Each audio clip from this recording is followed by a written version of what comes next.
Okay, Assalamualaikum and very good morning to all participants. Okay, ladies and gentlemen, thank you for joining us.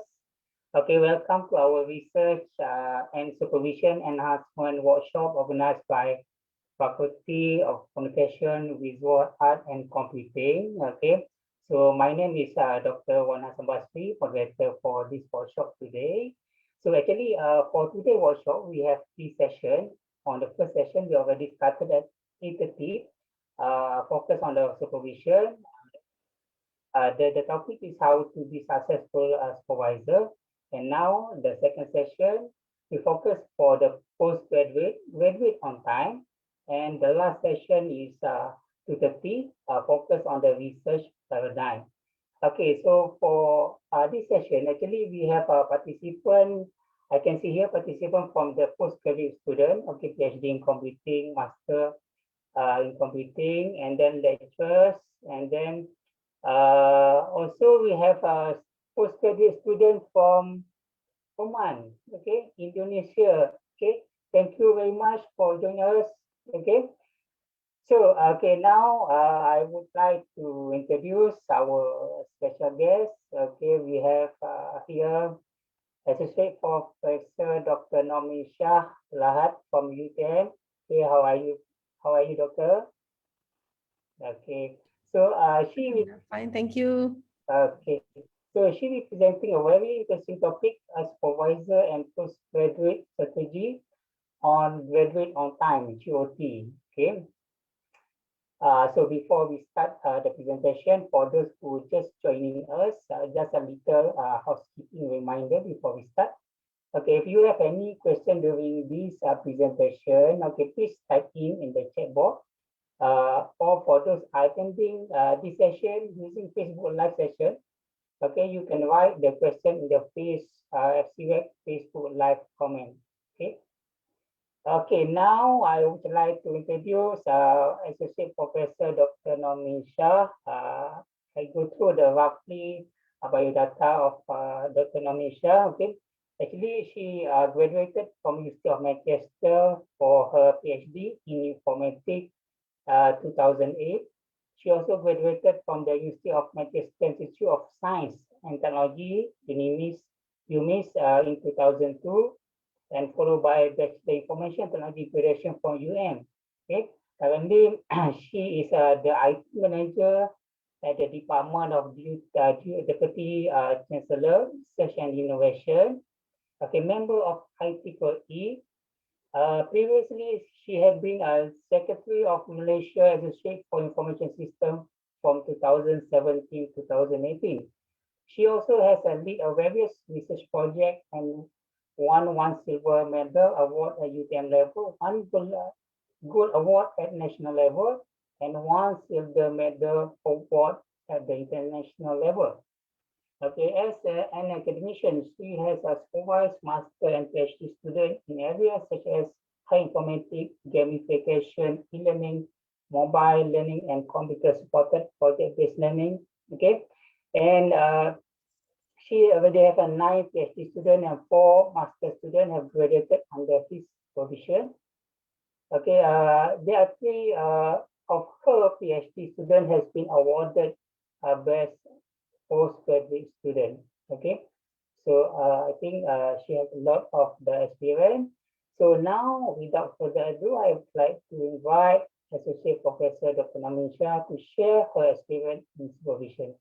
Okay, please share your presentation, Doctor. Okay, thank you very much, Dr. Wan Hassan Basri, for the introduction. Assalamualaikum warahmatullahi wabarakatuh, and a very good morning, everyone. Thank you for attending this session. It's a rainy day today in Johor Bahru. Let me share my slides, yeah.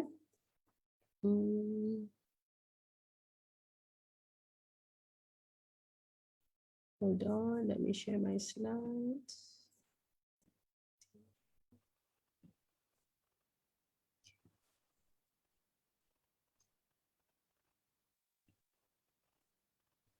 Okay, Prof, you can see here. All right. So you can see my slides, yeah? Yes. Okay, so I will start, yeah.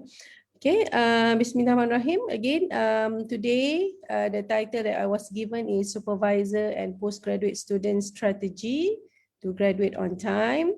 I'm Nurmin Shah. You can call me Dr. Min. I'm from Azman Hashim International Business School. Previously, I was from the Faculty of Computing.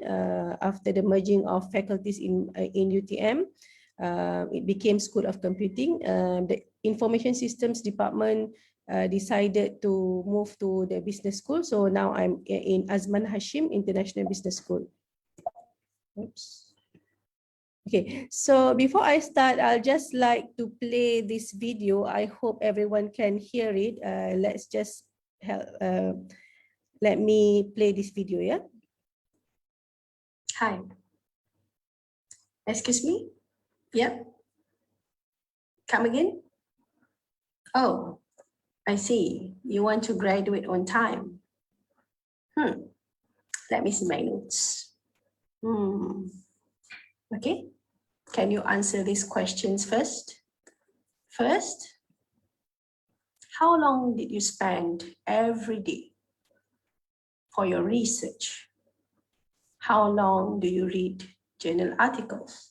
How long do you allocate your time to think and to write? One more thing. How often did you meet your supervisor?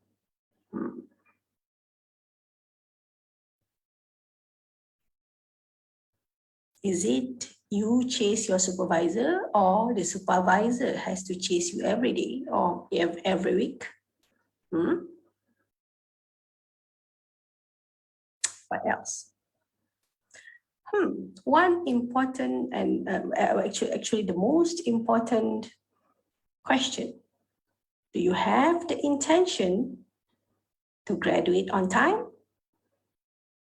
Okay, that's all for now. Let's listen to my talk after this. Thank you. Oh, sorry. Okay. So that's a teaser I posted on my Facebook wall yesterday. First of all, thank you very much, Unicel, for inviting me to this session. Actually, I have started to share about PhD journey using that avatar just now, using that AR, one part of AR, like myself in the AR version, because I think it's quite difficult for me to to share live like this actually. So I created that character. That's me. I call myself Aci Min. The Malays know what is Aci. Aci is like auntie. I'm not, I wrote there, saya bukan pakar motivasi, bukan juga ahli psikologi, tapi saya suka memberi inspirasi melalui story, bercerita, which means I'm not a motivator, I'm also not a psychologist, but I like to inspire people. I like to inspire my students through stories, through stories. So I would really appreciate and thank Unicel for inviting me to this session. I graduated, for your information, why I think I would like to share PhD stories to PhD candidates, because Alhamdulillah, I have graduated since 2008. At that time, I was 31 years old. And now in 2021, Alhamdulillah, I have various, quite a lot of stories that I can tell. So yeah, I'm going to share my stories with you today. Okay, so sit down and relax. Okay, so this is about me, a brief introduction. My students and me, Alhamdulillah, I have graduated 9 PhD students as main supervisor and 8 PhD students as co-supervisor. From 9 of my PhD students, 3 of them got the best postgraduate student award. If you see there, Dr. Amin Saidi on the top, and then on the 27th of April 2018, Dr. Kayode Adenuga from Nigeria. And at the bottom, Dr. Ahmad Fadil graduated in 2015. Okay, the two in the middle, the two ladies, beautiful ladies, which I really love them. I really care for them. They did not graduate on time, but almost. So there will be some stories that I will tell you later. Okay. So master students, Alhamdulillah, I have helped 4 students to graduate. Full research for mixed mode, 17 students, and taught course, 15 students, of which 2 of the taught course students also got Best Postgraduate Student Award. Okay, one of them now has become a professor, actually. Yeah, a great achievement compared to me. Just want to tell a short story about that professor.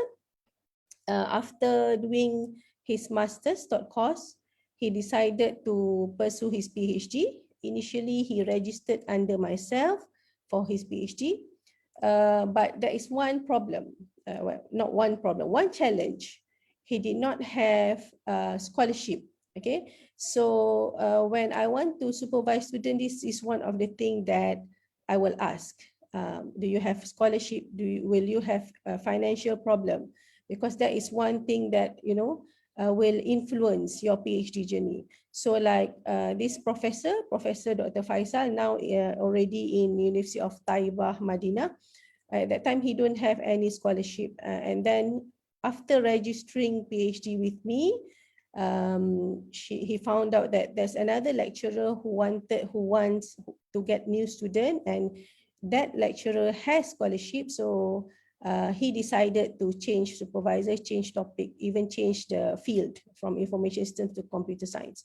Okay, so as a supervisor, I must be open-hearted because, yeah, of course, I like him. I know that he is an excellent student, but financial issue is a big issue. Okay, so I let him go. But Alhamdulillah, I'm glad, I'm proud that he has graduated on time and without corrections. Okay, so yeah, he is a very excellent student, very determined student. Okay, all right. When I was asked to give this sharing, so I was told that supervisors and students would like to know what is the difference between master's, PhD, and so on. So this is one table that I created. Okay, so the differences between master's mixed mode or taught course, master's full research, and PhD full research. If we look at the duration, okay, this is the average. Okay, duration, average, and ideally. Okay, so for master's mixed mode or taught course, in UTM, this is specifically what I know from UTM situation. Yeah, normally for mixed mode and taught course, it takes 3 long semesters for students to complete their studies.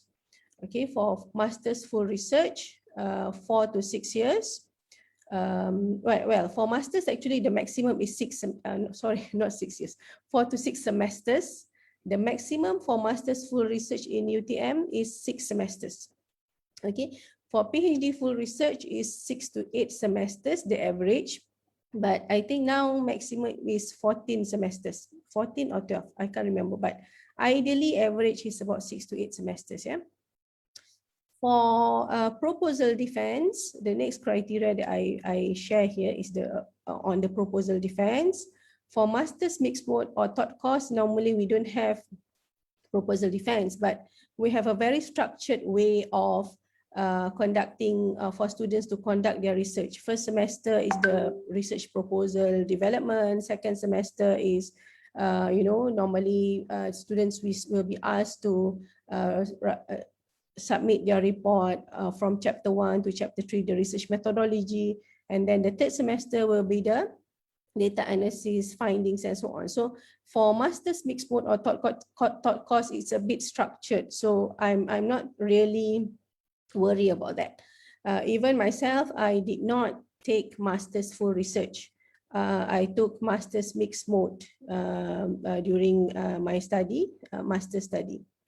Okay, for master's full research in UTM, the PhD proposal defense is on the second semester.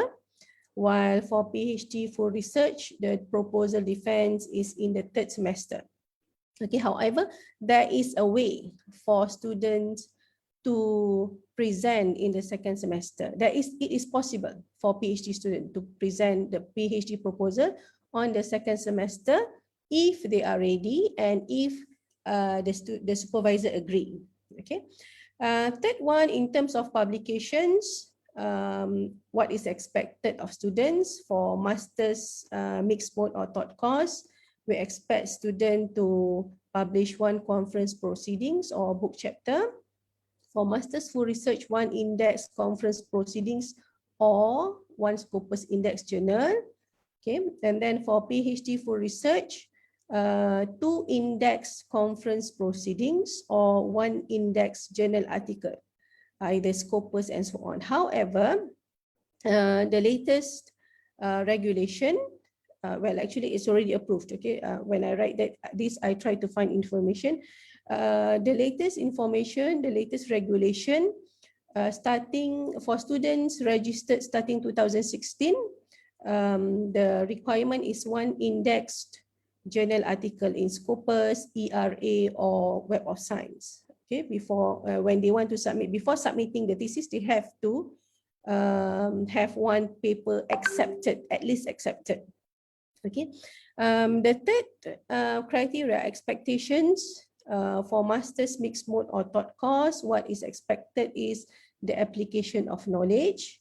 Okay, for example, usage of a theory, you test the theory at a certain situation.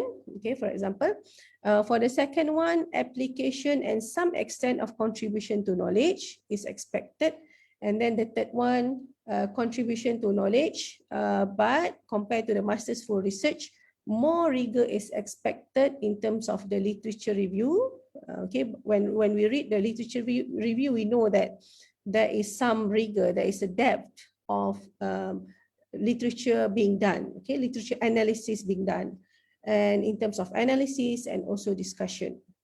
Okay, while doing these slides, actually, I was thinking like some master's full research students are really excellent, and I think that, you know, they can actually be almost like a PhD contribution.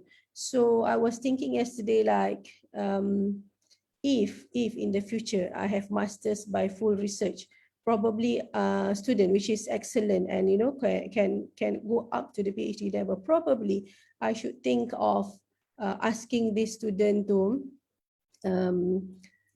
upgrade to, you know, like transfer from masters to PhD. But I haven't searched for information yet. But I know that in UTM there are some situations whereby students from full masters research who change the mode to PhD after a proposal defense, okay, being done.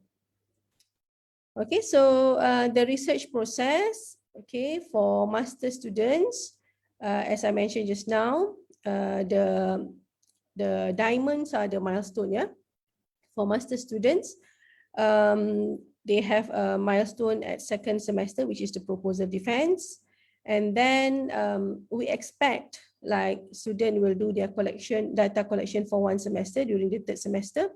And then the fourth semester is the writing process, whereby we hope by fourth semester they can submit their thesis. Okay, this is for master's full research, I mean. Okay, so I have that red arrow because we have to understand, as supervisors especially, we have to understand students have different capabilities. Some of them can write very well. Some of them need more time to write. So probably they won't be able to finish by fourth semester. So probably it will go more than four semesters. Okay. So students also need to know this. Okay. Sometimes it's not that your supervisor do not want you to submit, but your supervisor know more whether you are ready or not. Okay, so better be safe than never, right? Better be safe. For PhD, in the situation of UTM, students need to do their proposal defense third semester. Okay, so at the third semester, we hope that this is an ideal situation, yeah. Third semester, they have a good proposal that is has been defended, and after the proposal defense with many minor corrections. Okay, this is the ideal situation, minor corrections, so they can proceed with data collection in semester 4 and semester 5. Why do I write that 2 semesters? Because it depends actually. If you already plan from the beginning your data collection, you know where you want to collect your data, you know that how to get the data easily, so probably 1 semester is enough for you to collect the data. But for some situation, like one of my students, it took her about 7 to 8 months to collect the data, so it might extend to 2 semesters. There are reasons why it takes a long time. Okay, so that's why I put there maybe about 2 semesters, 4th and 5th semester, or maybe 1.5 semesters. Then you can start do the writing. The second milestone, the yellow one, is actually completion of data collection. Okay, then after that, there is the writing process. Okay, average, yeah, we expect student to complete the writing in 6 semesters. In 1 semester, in 6 months, about 6 months.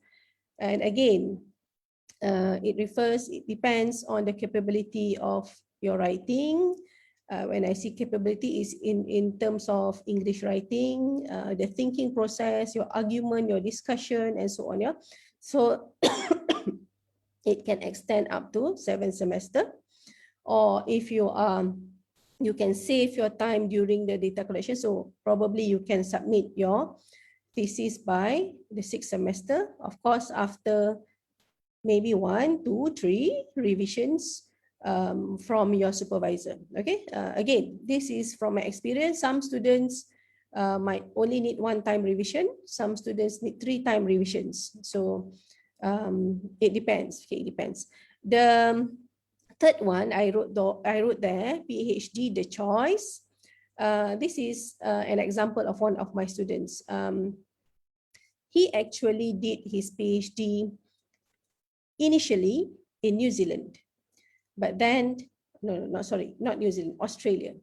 But then something happened, not that fit with the supervisor. I'm not exactly sure what happened, but he quit, I think, after 2 semesters in Australia. So he decided to continue his PhD in Malaysia.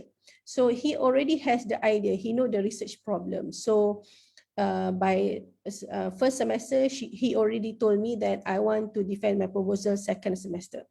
Okay, so he completed the proposal defense in 2nd semester, did the data collection. Actually for him, yeah, about 2 semesters, because it involves SMEs in Malaysia, and then the thesis writing. Okay, so and then he completed his PhD. So he's the one at the top picture just now with the best postgraduate student award. Okay, all right, so this is the overall process. Next, why does it sorry. Okay, so I hope you got that point. Later, after I finish this, we can have the question and answer session. Yeah. Okay, so let me share from my experience. Okay, from my experience, what I would say 7 traits of graduate on time students and supervisors. Okay, for me, I think this supervisor-student relationship is a 60-40% commitment. 60% goes to the students, of course, because it is your PhD, not the supervisor's PhD. Your supervisor already has his or her PhD, right? Okay, so 7 traits of GOT students and supervisors. And I have one secret to tell you, that and actually it's my PhD story, and what makes you in the end get your PhD or master's. Okay, so first, this I think is the most important thing. Okay, number 1, the student, you must intend and determined to graduate on time.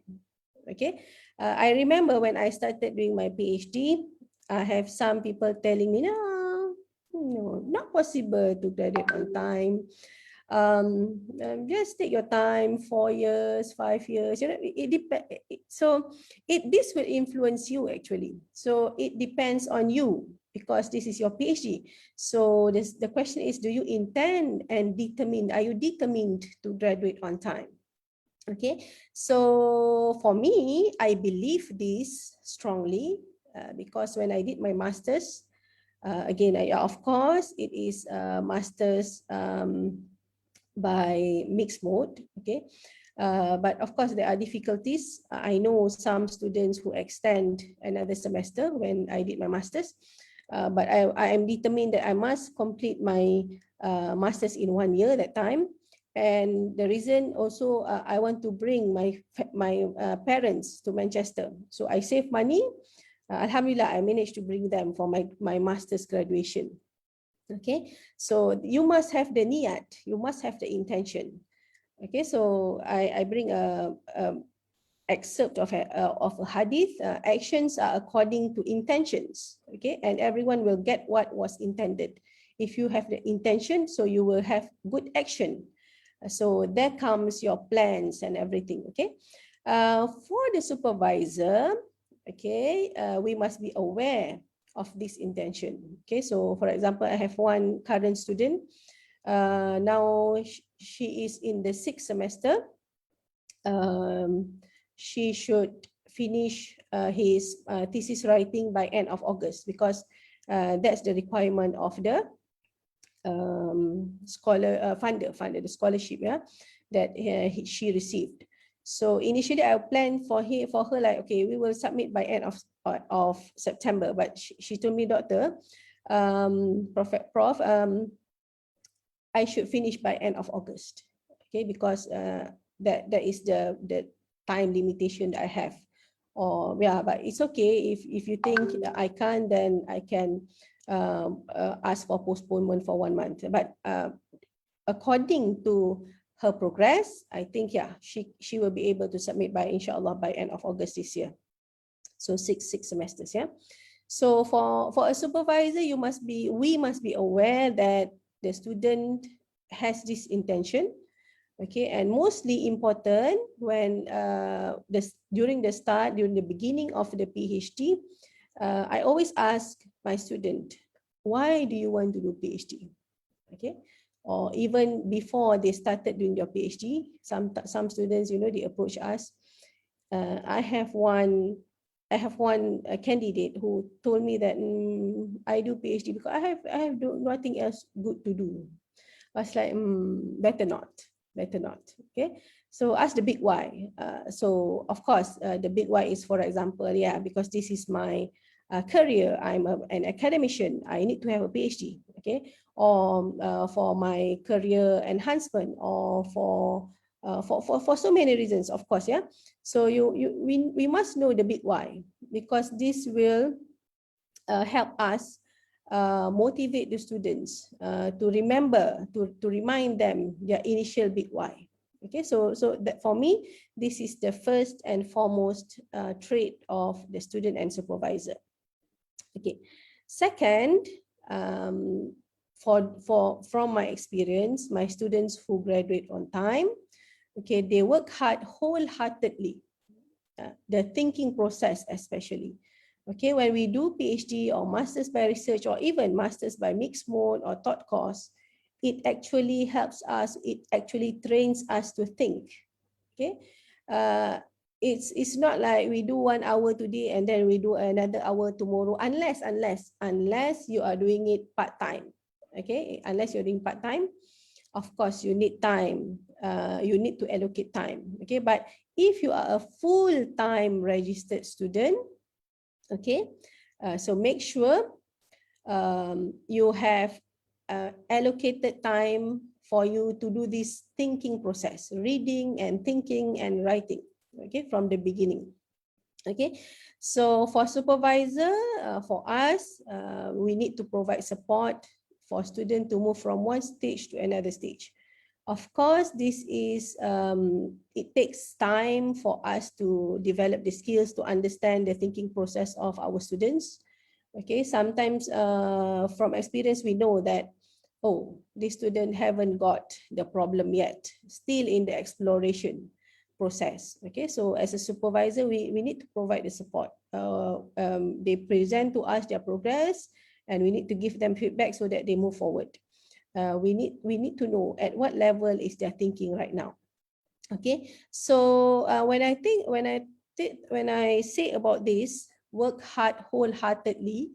Okay, and the first one just now, you are determined to graduate on time. I have one story which I think is excellent, which I know after, I think, my fourth or fifth semester when I did my PhD. So my friend, this friend of mine, one of the Dr. Emma is now in UITM Shah Alam, and Dr. Sham is in University Malaya. Both husband and wives do their PhD in Manchester. Okay, so what they told me is when they initially arrived Manchester, they got a good advice from their one of their friends. What is their advice? Even though you do not know what to do, sometimes during the first semester you are blur, you don't know what to do, you are like read and read but you don't know. So what am I doing? Am I doing the right thing? Sometimes you feel like, am I doing the right decision to do PhD? So but the advice is, whatever it is, stay 8 to 5 in your research lab disciplinely. Okay, this is Dr. Emma's story to me. Okay, stay in your lab 8 to 5 disciplinely. Whether whatever you do, just read disciplinely until, of course, when you do it disciplinely, you'll find something, right?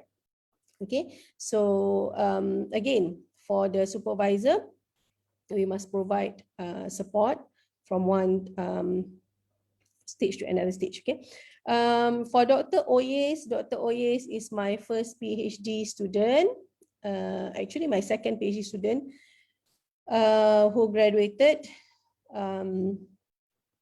He is very determined to finish on time. Why?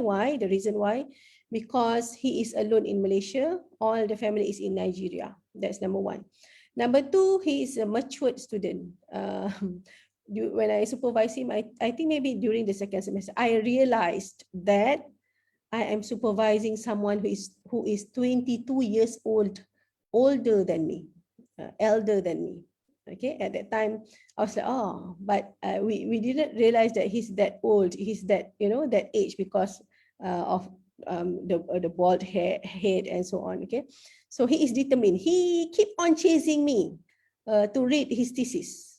Okay, until sometimes there's one time I have a lot of students, 10 PhD students that time. Okay, so I was like, I think I need feedback from my students. What have I done okay and not okay? So I gave them a form for them to fill in. You know what? Dr. Oye's comments to me is, supervisor should not procrastinate. I was like, okay, yeah.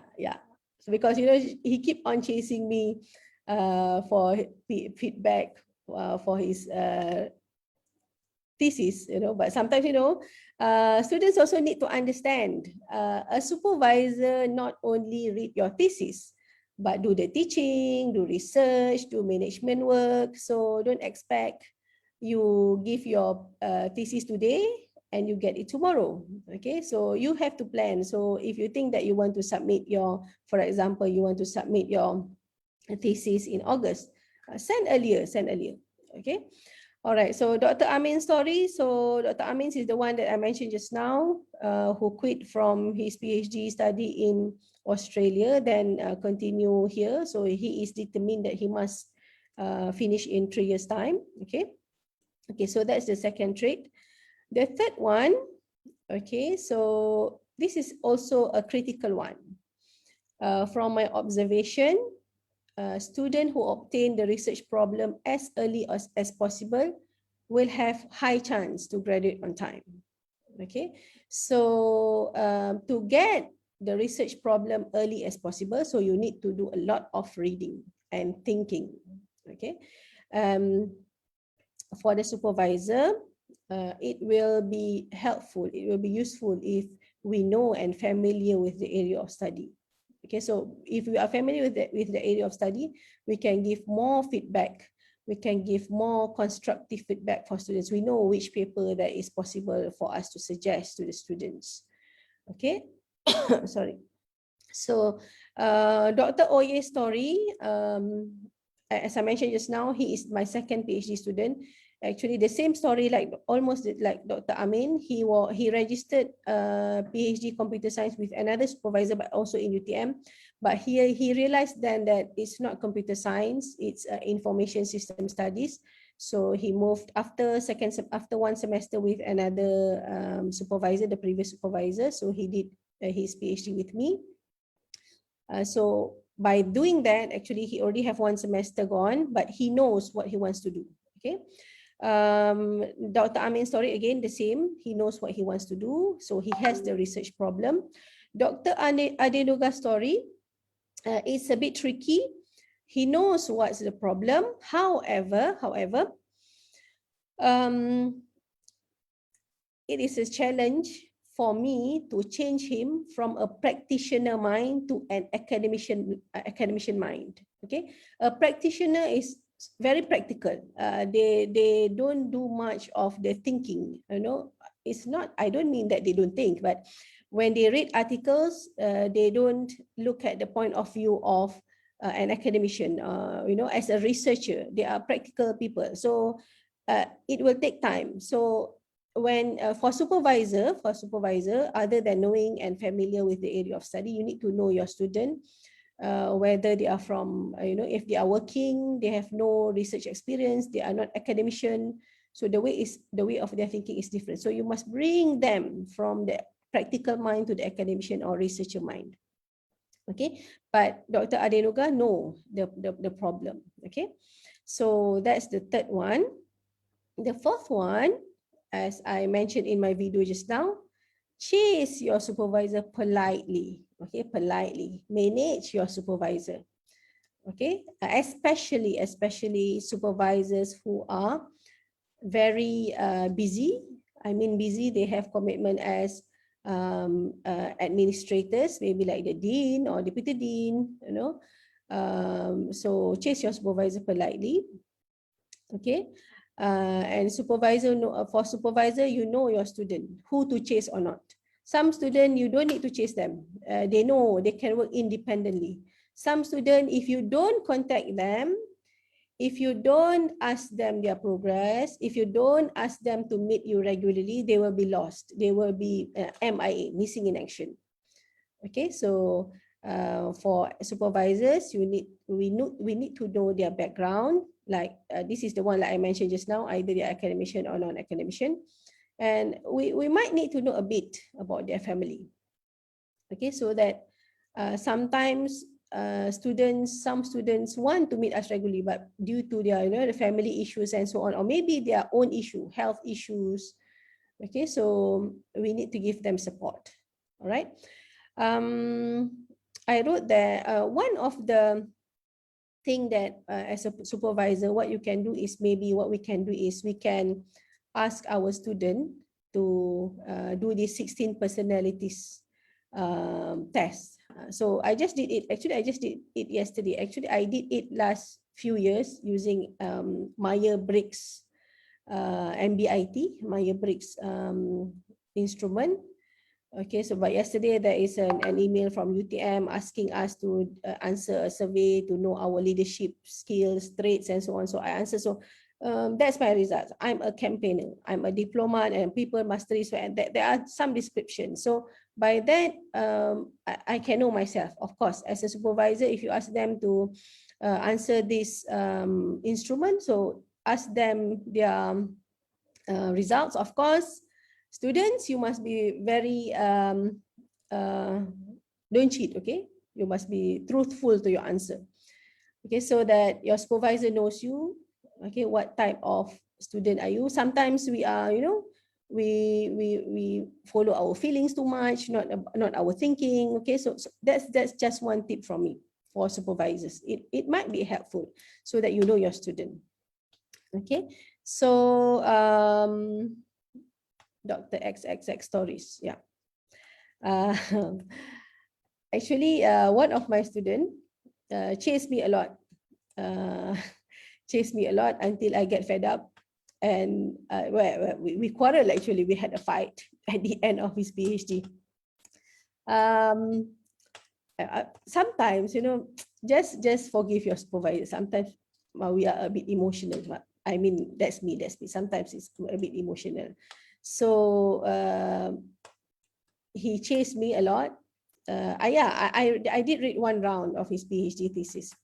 Until one day I told him, if you want to submit, go submit. But don't blame me if you don't get at least B2. B2 is major correction. Okay. So because he has his limitation, he has his challenges. So that's why he wants to submit as soon as possible. Okay. So yeah, but Alhamdulillah, he managed to submit, and yeah, he got B2. He got B2, he did the correction, done. Okay, went back to his home country. All right. Dr. Amin, yeah, always chase me politely. But no, not much issue because he knows what he do.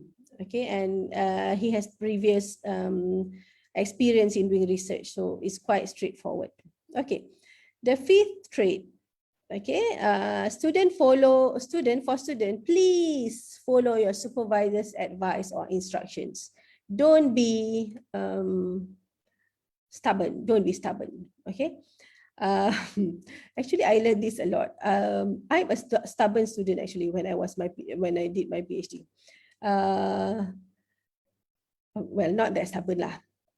Okay, but please, if you don't listen to your supervisor, it's difficult for you to graduate on time. Your supervisor know more. They have gone the PhD journey, the process. So please listen to them. I have Dr. Marva is one of my students just now, the two ladies, right? One of them is Dr. Marva. Yeah, she is a very nice student, very lovely. She always follow instructions. Oh, for your information, she is the only one of my students who got B1 with minor correction. Okay, she never say no. She always follow my instructions. Alhamdulillah, she got B1. There's one story of a student which do not follow instructions, even like challenging me. Not challenging me in a bad way, but I asked this student to publish. Okay, I told this student publish. Okay, because that is a requirement. But this student tell me like, yeah, I can publish. I know this is for your KPI. I was like, that time I was surprised with that note, with the reply. I was like, just listen and quiet. I don't say anything. I just say like, yeah, but it's also for your PhDs, for your requirement. But then she got a problem. She got quite a problem. At one time, he did not move. He did not move from one stage to another stage. Okay, until one time I realized that she has changed her trait. Less apa kata English, kurang sikit sombongnya kan. Is someone writing on my screen? Do you want to help me? It's okay. It's okay. All right. So that's life. Okay. When we have students, there are different traits of students. Okay. So supervisor, yeah, we want them to follow our instructions, assist them to plan their research. What I want to say just now. Yeah, assist them to plan their research. Okay. Okay, another story. This is about following supervisors' advice or instructions. Dr. XXX story. Okay, after the proposal defense, that candidate got a good comments, only minor correction, but he has to revise his instrument survey. Okay, he has to revise his instrument survey. I told him, don't rush, take your time, make sure your instrument is okay, because I always tell my students this: if your instrument is not properly if your instrument is not reliable and validated and so on, so no point going to data collection. Okay, so he wants to rush, he went back to his country, do data collection, and then of course there are limitation getting data from certain places and so on. I have to prepare the letters and so on. But after one round of data collection, that time not too much yet data collection, he realized that there is something wrong with the instrument. So I said, yeah, I told you, don't rush, but you want to rush. So yeah, do it again. Okay. So don't rush. Listen to your supervisor. Okay, listen to your supervisor. One note: what will happen if you have two supervisors, main and co? Later maybe we have question and answer session. Okay. Next. Okay. The sixth one. The horror story. Why is it a horror story? I'll let you know. Okay. So both students and supervisor, not only both students and supervisor should know the rules and regulations from the beginning. Okay, from the beginning. For example, deadlines. Okay. Now is in the semester system. Now is the second semester. The second semester will end in July. Okay. But for example, in UTM, the thesis submission for PhD and Masters is by end of September. Although, the normal semester examination and so on finish at the end of July. But for thesis submission, for example, in UTM, for this semester, it is by end of September. So I as a supervisor, I have to ask the administrator, when is it, so that I can plan for my student. Okay, so deadlines. So you must know when is for students, you need to know when is the deadline for you to submit your progress report, when is the deadline for you to do your proposal defense and so on. Okay, the next one is thesis submission requirements. Okay, first publications, like just now I shared with you.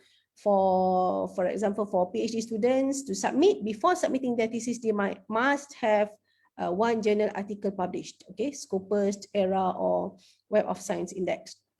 Okay, and then turn it in. Before submitting the thesis, you need to run your thesis to turn it in. Okay, so that's a process. You need to know what's the ID, what's the account, where should you get the account from, and so on. And also the last one is thesis format.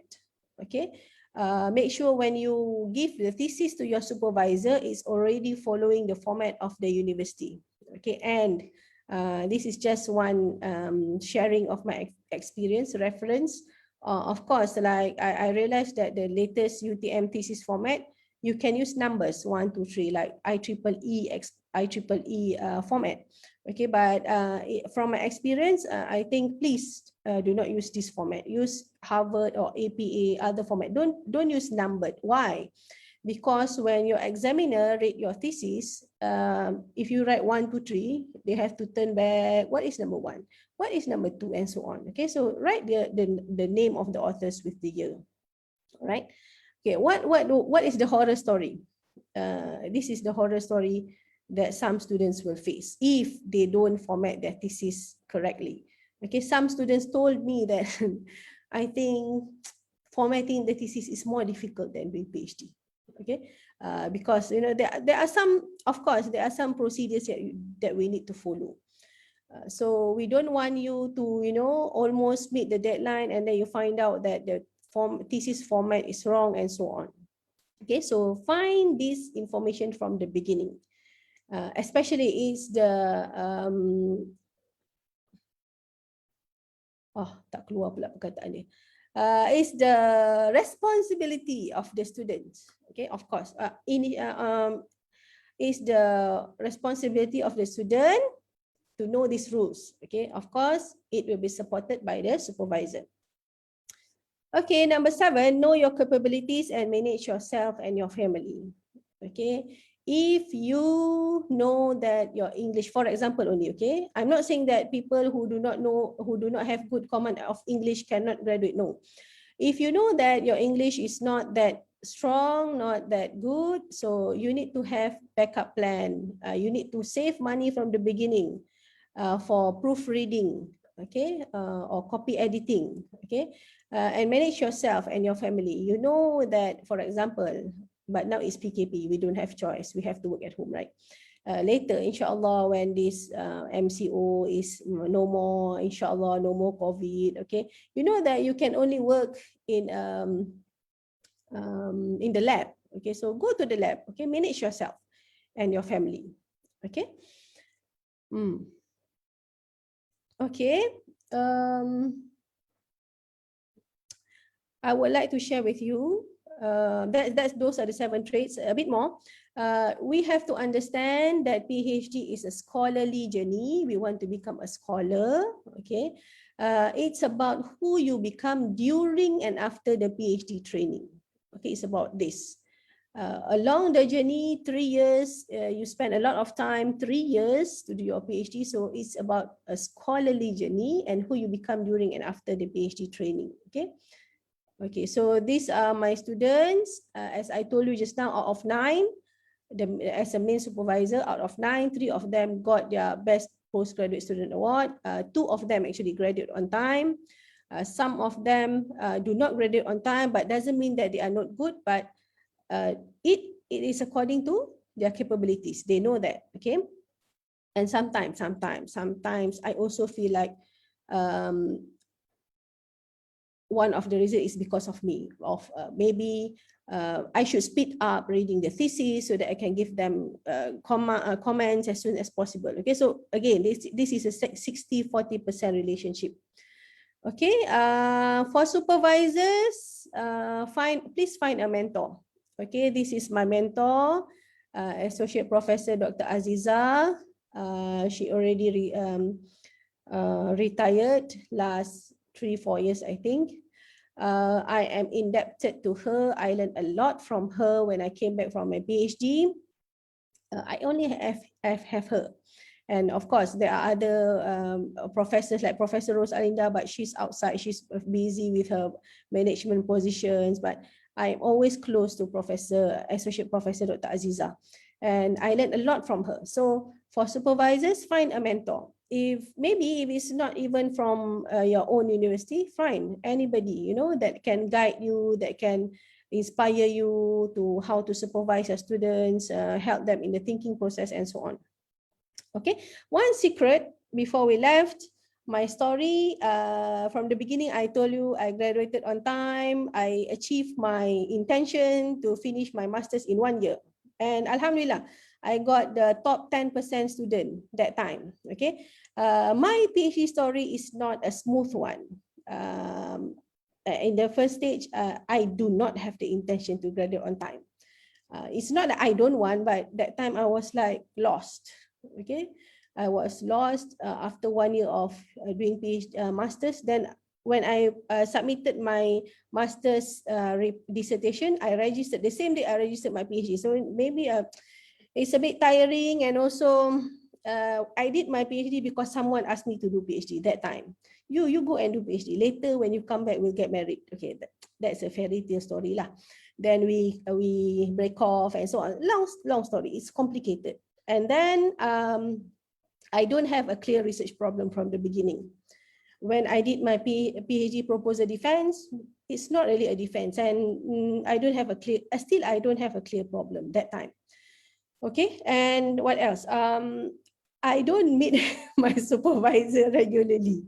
Okay, but I learned this. Please do not repeat my mistakes if you want to graduate on time.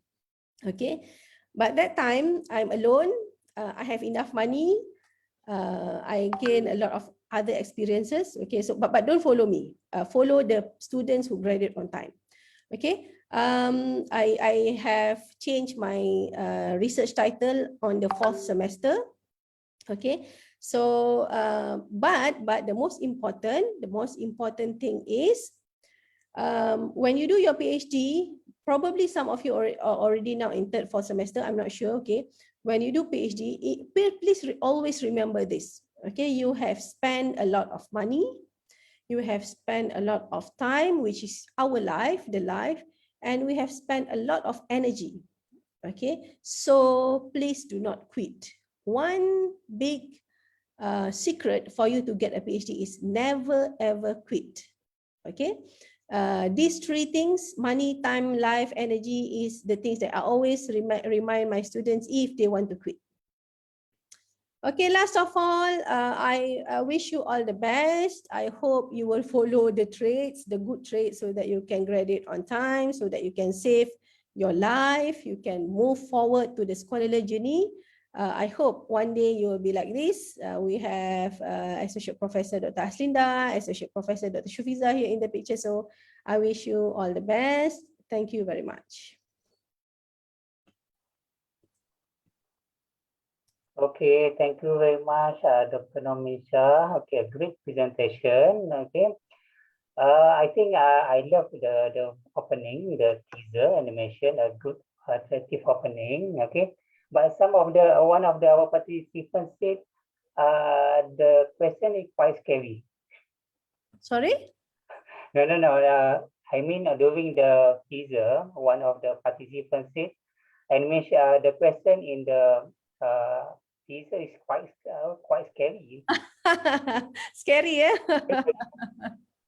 Yeah, you already jumped to the PhD journey, so whether it's scary or not, we have to proceed, right? Okay, okay. So I think we have learned a lot today. Okay, so I think for GAT we need a study plan. It's very important. Okay, and then work hard, discipline, manage your supervisor, manage yourself. So that's all. So I think we open for the Q&A session. We have another 1 hour, 30 minutes for Q&A session. So I open for any participant to ask any question regarding to GOT. So for those who follow us using Facebook, you can put at the live comment, live chat comment. Okay. So any question? Micron determine. Salam. How do we get students to follow, to have a study plan that they can follow? Because research is not very clear in the beginning. To tell you the truth, I don't trust plans. Well, of course, like I showed just now, there is a research process, right? First semester, second semester, and so on. But we know that when we do PhD, sometimes things change very quickly. So you need to be very dynamic to make sure that you can change quickly as well. Of course, even that I told you that I don't trust plans, but you need to have a general plan, not like having no plan at all. Okay. When I say I don't trust plan, because from time to time it will change. So you need to change your plan. And in my opinion, you are asking about how we can help students to have a good plan that they can follow, right, Dr. Irni? So the system should have, I mean, the postgraduate process system should also be able to support the students. For example, in UTM, we have students to submit their progress every semester.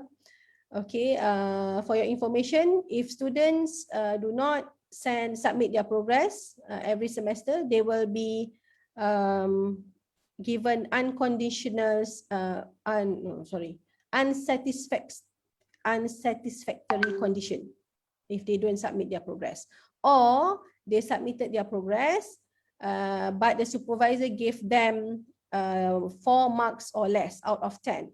So they will have, after 2 semesters of consecutive unsatisfactory condition, so you will be out from the system. Okay. One more thing. Yes, of course, supervisors can help the students to plan their work, their study. One more thing that is important, which is scary, or maybe in Malay kejam lah kan, kejam. Sometimes you can know whether the student has the capability to do PhD or not. Okay, actually I forgot to tell one story just now. I have one student. I think she registered for, I can't remember how many semesters, but one day I have to tell her this not sad but surprising note. I told her because I saw that she has the other talent other than doing PhD. Okay, remember doing PhD is your life. Okay, if you can graduate on time, it's 3 years, 3.5 years. If you cannot, if you have so many problems, it will take maybe 6 years, 7 years. Okay, so I told her, listen, I think I saw that you like to do business. So tell me, are you really into doing PhD or do you want to do business? After thinking some time, I think I like to do business. So she quit. Okay, but now I don't have any regrets asking her, not asking her politely to quit, because she is successful in her career. Okay, so so sometimes supervisors kena ugut sikit your students. Okay, uh, students, you should be aware. Okay, sedar diri. If the Malay students, sedar diri sikit. So we are all actually adults. Okay, actually your supervisor do not need to tell you to plan, but sometimes, as I told you just now, supervisor, some students can plan well. They know what to do next, what next. They will chase you and chase you. But some students, I don't know what's their point of doing PhD, staying long in Malaysia for international students, spend a lot of money. Alhamdulillah, they bring money to Malaysia, right? So, but yeah, basically that's my answer, Dr. Irni. Thank you, Dr. Min. Okay, thank you, Dr. Min. Okay. So, any next question? Okay, I can see in the chat there are two questions there. Okay. The first question, I think this is from postgraduate student. Okay. The question is, during the postgraduate process for people are working, how you spend a day to do the thesis, and what are the tips in Viva presentation? I think the student asking about the how the duration ataupun how much time to spend a day to focus on the thesis. How much time to spend a day to focus on the thesis? Yes. And then the second tip for Viva presentation. Oh, Viva presentation. Okay. If you ask me how much time you have to spend a day, as I mentioned to you just now, if you are a full-time student, allocate your time. Like you are working 8 to 5. Okay. But again, some students can read, can read well, can grasp the idea when they read a journal well. Okay, so it depends on your capability actually. But one important maybe advice that I can give is when you spend your time for your research, maybe half day and then another half day. Okay, make sure that you do a dynamic process of reading, meaning you read and you write. Okay, like when I was stuck during my when I was writing my thesis, sometimes you think you don't have anything for your thesis, but actually you have a lot of things. You write here and there. So what you need to do is start having your draft, chapter 1, chapter 2, chapter 3, and so on. When you read, when you get some ideas that you think will be useful for your thesis, just copy and paste first. Of course, it's not like after this you will submit like that, right? You have to edit and so on. You group your ideas. If there are same ideas, put in your Microsoft Word.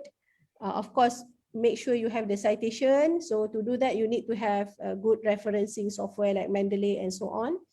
Okay, so do this process of reading and writing. Typing, right? Write, copy and paste, write the references. Then later you can see that you have developed your thesis, the ideas, categorizing the ideas and so on.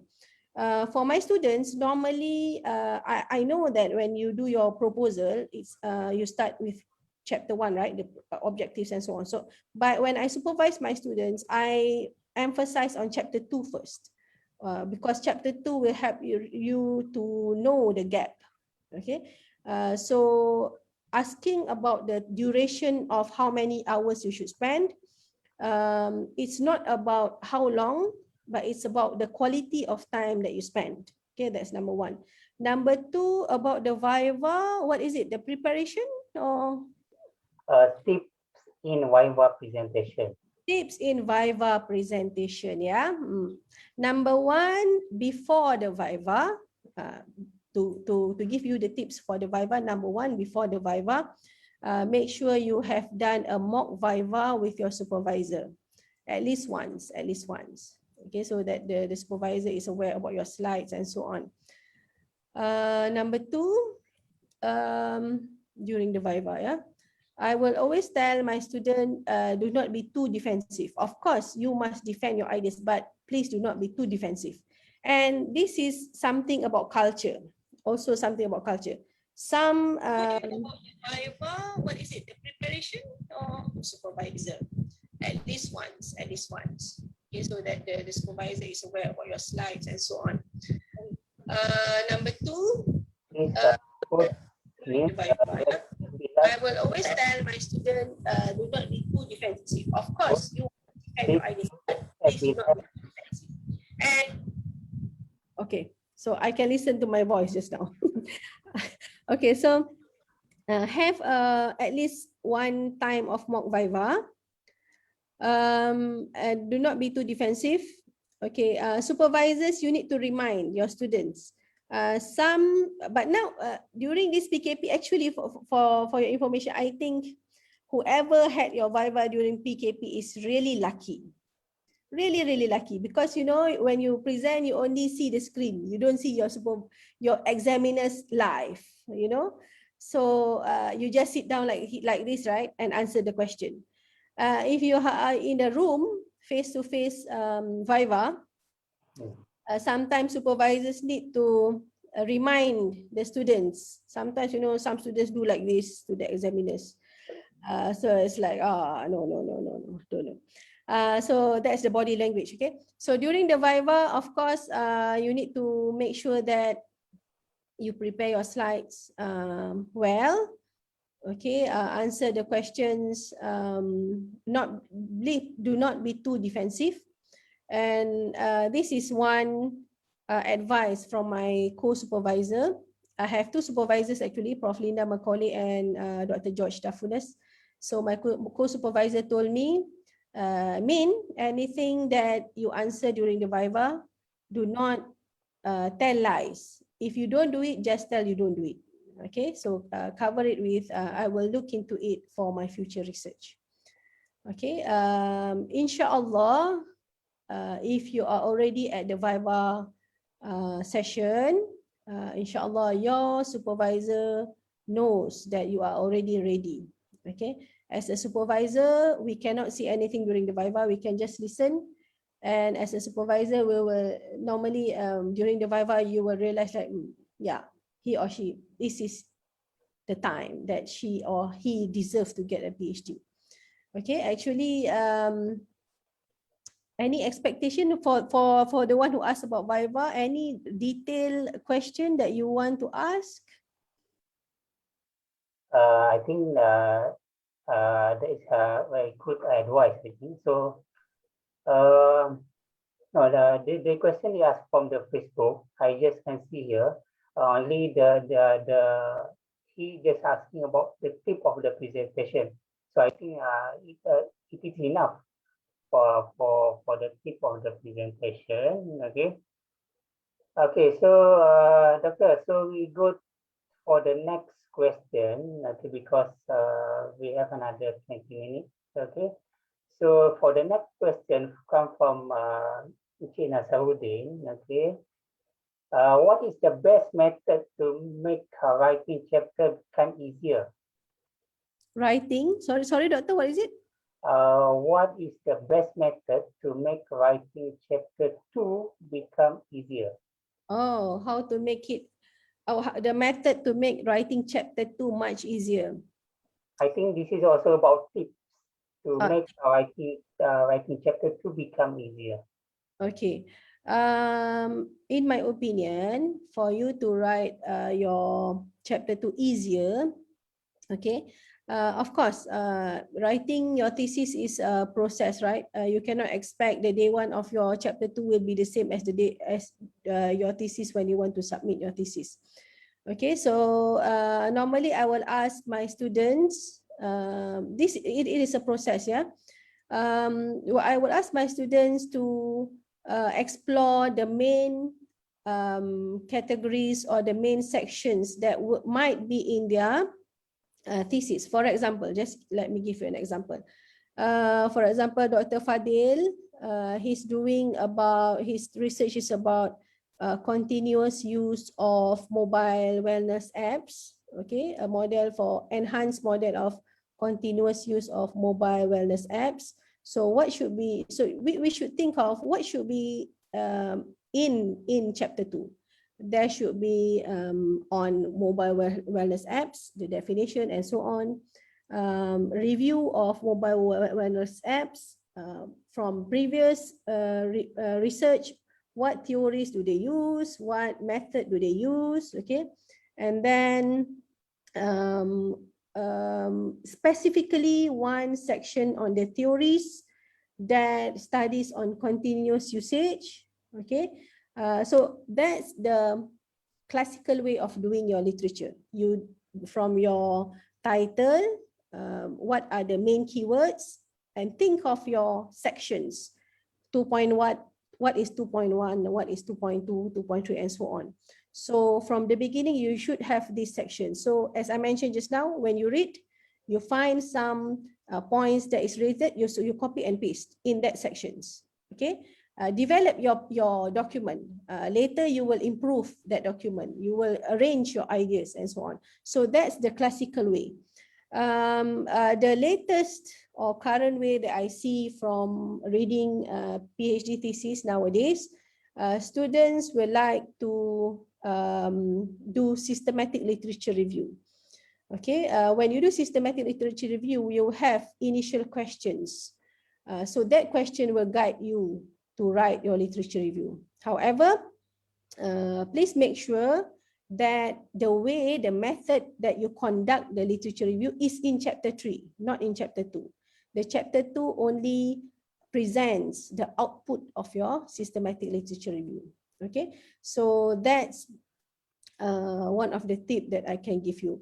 If you are in your first semester, very first semester, or before, if you intend to do PhD but you haven't registered, what I would advise you is to do bibliometric analysis to know the field that you want to explore.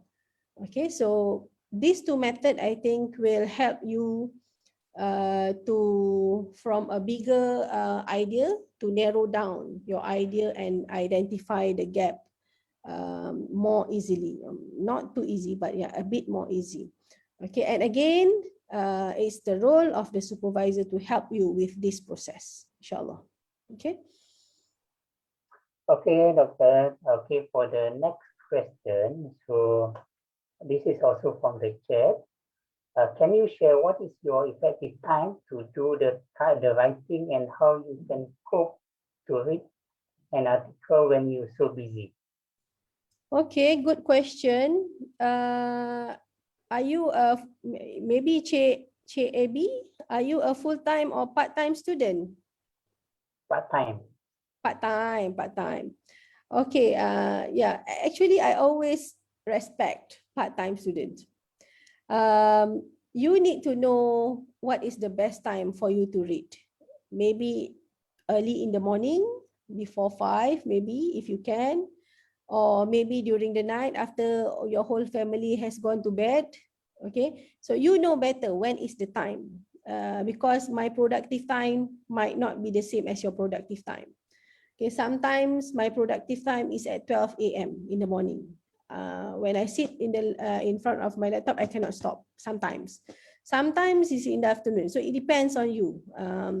And again, as I mentioned, if you already jump into the PhD journey, you need to decide your time. And even though you are busy, even though it's difficult, you need to allocate time to read your article. I know it's not easy especially for part-time students, but I can give you a story of my student, my PhD student now. She did masters with me part-time. She worked at that time when she did masters. She did her masters. She was working at Legoland, Johor Bahru here. But she is very determined. She will spend time to read, to write, and so on, and keep on giving me, asking me for appointment, giving me the thesis to read. So it's your commitment. You have to commit your time. She is very determined. She has 2 kids. Inshallah, I think if she can, you also can. Cik Abby, I'm sure you can. Okay, so find your effective and productive time. All right. All right. Thank you, Doctor. Okay, before I go for the next question in the chat, so maybe I open to on the Zoom room to ask the question. Anyone? I saw one question here. Could you share your tips or advice how to achieve Q1 paper journal? Okay. Okay. Again, to produce a Q1 paper journal, it's a two effort, not only the students' effort alone, yeah, the students' effort and the supervisor's effort. Number one, the most important is you must try.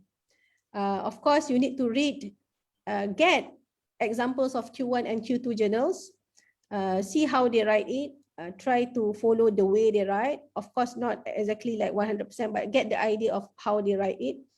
And then try your best to submit. I have a story with one of my students. His English is quite good. So, okay, let's submit to Q1 journal. But that time, after looking at the options, I think I told him, Kayode, let's submit to Q2 journal. Don't go to Q1. Let's try Q2. We actually discussed at one point, this is Q1, this is Q2. Sometimes the supervisor is not confident enough. So I said to him, let's try Q2. But you know what happened? There's one early morning, 6 morning, I received a message. Good morning, doctor. I have submitted my paper to this Q1 journal. I was like, I told you Q1. No, I told you Q2. So you submit to Q1. Why? But it's like, never mind lah. Okay lah. But you know what happened? It was accepted after one-time revision. So you never know if you don't try. Okay. So sometimes if your supervisor say no, say politely, let's try. Okay. Sometimes for me, it's not only that I teach my students, but I learn a lot from my students. Okay. All right. Okay, doctor. Okay, so another question from the chat board. This is directly to me. Okay, so I have 2 questions here.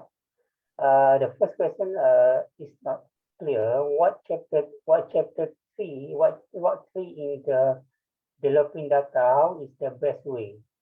So I think this question is not clear. Okay. The second question, could you define what things classify as too defensive? Could you? Okay. What do you mean is too defensive? So this question also not clear. What? I don't know what is the thing classify as. I think I understand that question. Oh, yeah. The student wants to know what do I mean by too defensive? Maybe. When your examiners ask you questions many times and you keep on replying the same answer, but the examiner is not convinced, that is too defensive. Okay. Sometimes supervisors need to help the students using body language, like I just like show my hand like that. I cannot say anything, but I was like, no, stop. Don't just then you will supervisors need to tell your students at certain point, look at my face. Okay, and then if you maybe like jegil mata ke kan. So you need to know, probably it's not convincing enough to your examiners. So don't keep arguing and defend yourself. There must be something. I understand when you do your PhD, you already had done it for 3-4 years, so you know your work. But our examiners are from different backgrounds, so they have different ideas. They look at things from different angles. So if they ask you 2-3 times, you cannot answer. Just say that, yeah, probably I will look into it again. Okay. What do I want to say just now? Yeah, I think, yeah, I slipped my mind. I can't remember what I want to say. Okay, so that's it. Okay, next question, Doctor. Is 20 minutes long enough to present thesis in a Viva exam? No, that's good enough. If you can present 15 to 20 minutes, it's wonderful. Normally, students will spend 20 to 30 minutes. Yeah, in Malaysia, normally you will need to present, right? During my time, there's no presentation slides. I just need to tell a story. Just sit in front of the examiners, tell them what I did, and so on. So they will then, no presentation at all. Just tell the research process. Then they will start going from one chapter to another. Oh, now I remember. Sorry, doctor. I remember what I want to say just now about the examiner. Okay. We never know. I always tell my students, sometimes some of them are really good, really confident. Okay. But I always tell them, whatever it is, just make dua, pray that everything will be fine during your Viva session. I have one student that I really hope that he will get B1, but it happened otherwise. Okay, I'm not sure why. If we are Muslims, we understand the concept of rezeki, right? Rezeki. So some students, that's their fate. That's their, their fate. Yeah, they have that type of examiners. Some examiners tend to say, some, not all. Okay, I'm not saying they are not good, but yeah, we have different traits, right? She will say that you should you should follow my thesis. You should write like this. Like, okay. So you never know what's going to happen in the thesis. Just pray as much as possible before going to Viva. Ask your parents to make dua for you. Pray a lot. I have one student, one example. This student cannot speak English very well. Very shy, during the Viva, but he tried as much as he can. He's very lucky because he got one professor as his examiner. The examiner asked him question, he answered, but the examiner then said, no, you don't have the answer in your thesis. Never mind, just do your correction. Okay. And he finished his Viva around 1 hour. It's a major correction, but 1 hour, the examiner said, no, it's okay, just do your correction, then come back. Okay, so you never know what's going to happen during the Viva. The student that I mentioned just now, I really hope that, very good thesis, the way he write, excellent English and so on. But in the end, it turned out he got major corrections. Like just now, Dr. Marva, I told you, the only one student that got B1. When I read her thesis, I was like worried. I was like, too simple. Is it a master's thesis? But I know she has done a lot of work. She actually did study about cancer patients. This is why she struggled a lot to get the data. It took her 7 to 8 months. She went to Penang. She went to Kuala Lumpur. Okay, this one important note that I want to give to supervisors. You need to help your students to get links with people to collect data. Like for Marva, Alhamdulillah, I got a wonderful husband who always support me. That time we went to Penang, to one of the hospital, to communicate with the person in charge, to ask permission for Marva to collect data and so on. Okay, so but Alhamdulillah, it turned out that Marva's thesis is simple and easy to read. The examiner is happy and she got B1. Okay, all right. Okay. Okay, for the next question. Anyone in the chat box? Anyone in the Zoom live?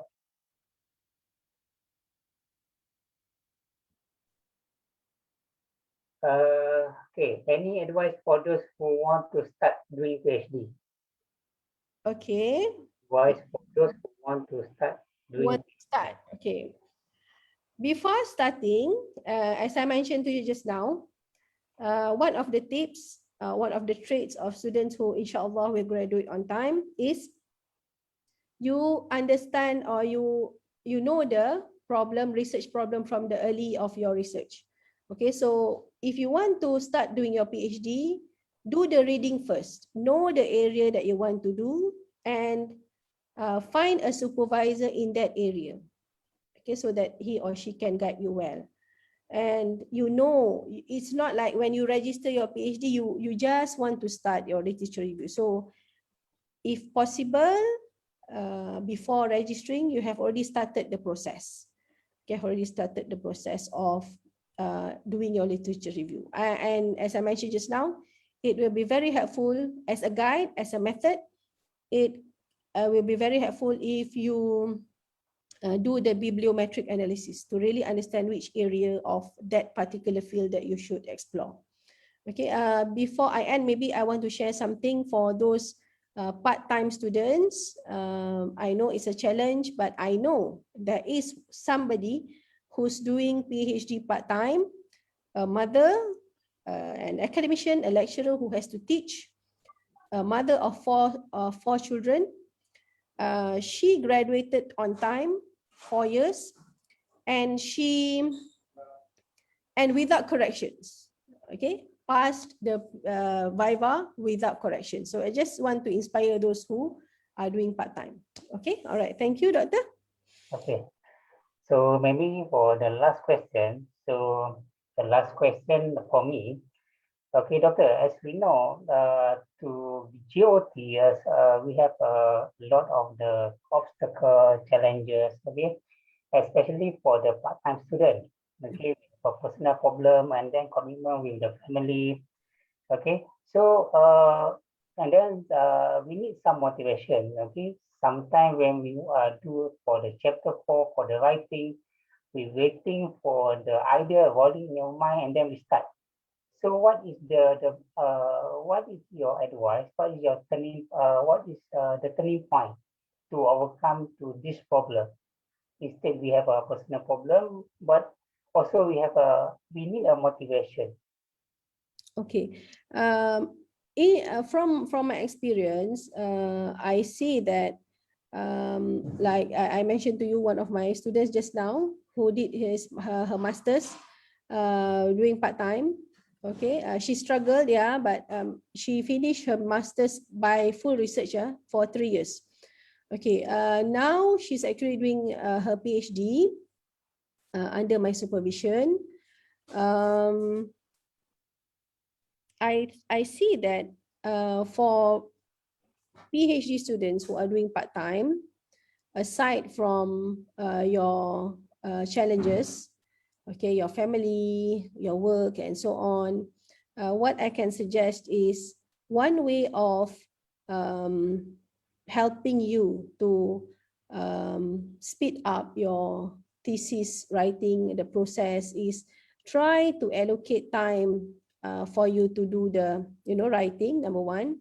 Number two, I think, okay, it is very useful if you can meet your supervisor regularly. When I say regularly, it's like maybe for part-time students at least once a month, okay, at least once a month, or if you can allocate more time, maybe once in every 2 weeks.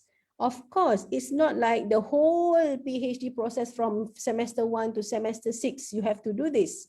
Okay, at certain point, after some time, maybe like from now you are stuck with your analysis, So discuss this with your supervisor, tell him or her that you need support.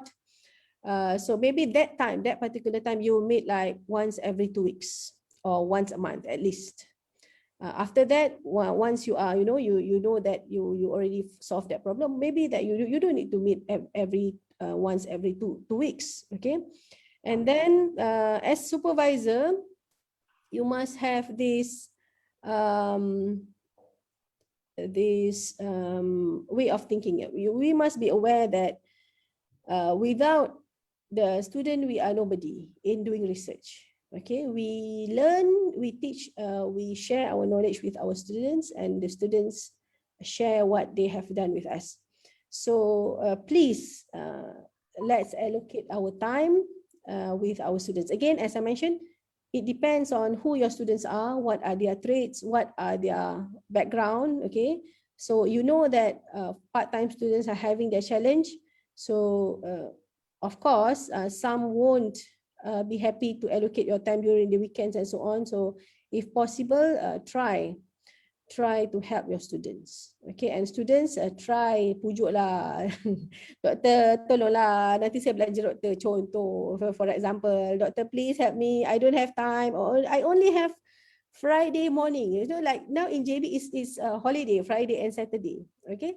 But we have to understand. But alhamdulillah, as academicians, we have a bit freedom of time. So, for example, if I have 6 MBA students since last semester, these MBA students are part-time students. You know, sometimes there's one student, a medical doctor, no, a dentist.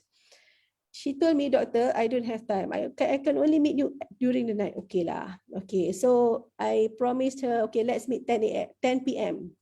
But you know what? I forgot. Then when I remind, it's already 11 p.m. But if I postpone, I'm not sure whether I can commit next time. So okay, pukul 11 malam, mata terkebir-kebir gini, sambung. We had the supervision at 11 p.m. We finished at about 12:15 a.m. You know, so again, PhD is 60-40 commitment. 40% is the supervisor, 60% is the student. But supervisor, it's up to you. If you think you need your time 8 to 5, please make students aware. Okay, so for students, before doing your PhD, try to ask around which supervisor can meet your requirements. For example, if you are part-time students. Okay, doctor, I hope that helped to answer your question. Yes, I think that the one that is good advice. Okay, so any question? Maybe the last question from participant before we end the session.